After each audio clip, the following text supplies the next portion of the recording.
Hey guys, it's me, Mrs. Carmeans, and my oldest son, Bodhi here, and we're going to do a quick recap on density because what we're going to be talking about in this unit is buoyancy and submarines, and in order to understand those two things, you need to have a solid background in understanding density. So what exactly is density? Well, it is the amount of matter in a given space.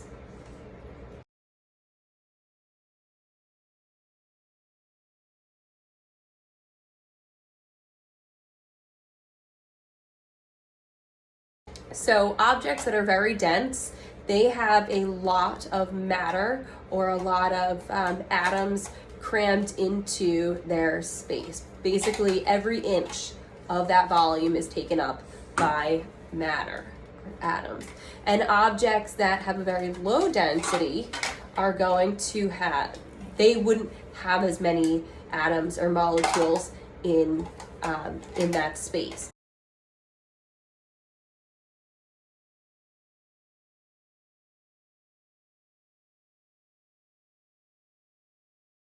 And I'm sure you guys can probably think of objects that are very dense, and then you can also think of objects that are not dense at all.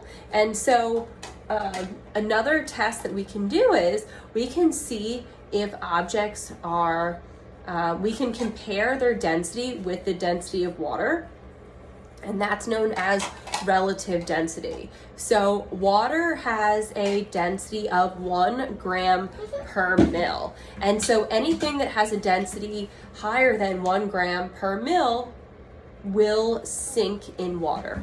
And anything that has a density of less than 1 gram per mil will float in water. So we can throw objects into a tub full of water, and we can then use that to determine their density based on water. So we can say either something is more dense than water when it sinks or less dense of water when it floats. All right, so here we go. Now can I put the toy? All right, so Bodhi is going to put a couple objects in the water for me, and we are going to determine whether it is more dense than water, meaning it has a density higher than 1 gram per mil, or if it is less than the density of water, meaning that its density is lower than 1 gram per mil. So Bodhi, I need you to first put this ball in the water.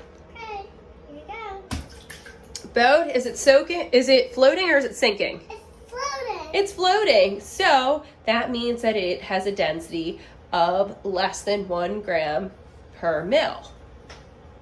Yeah. All right, Bodhi, can you throw this water bottle in there? Okay. Full water bottle. Oh! But, all right. So that water bottle, if we can look at it, It just sinks to the top. is it floating or is it sinking? It just sinks by the bottom. Is it sitting on the bottom? No, just sinks on the bottom. Oh, okay. All right. So this water bottle here, it's not sinking to the bottom, but it's also not floating completely out of the water on the very top. And the reason for that is that it is filled with water, and therefore it has the same density of water, which is the reason why it is floating right in the middle of the tub. Now can I put another one in? All right. So the next object, we'll do 2 more. Can you I put... can do the school bus. You want to do the school bus? All right, throw the school bus in. It can float. All right, so the school bus, the van, is floating, therefore it is less dense than water. And finally, Yeah. let's put in That. this. Please don't throw it, drop it in. It can sink. Awesome.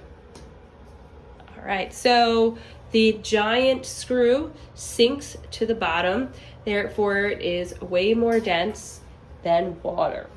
Yeah. Now, if I wanted to figure out an object's density, I would take its mass, or weigh it, and then I would also figure out the volume or how much space it takes up, and then plug that into the equation density equals mass divided by volume. So just to recap, density is the amount of matter in a given space.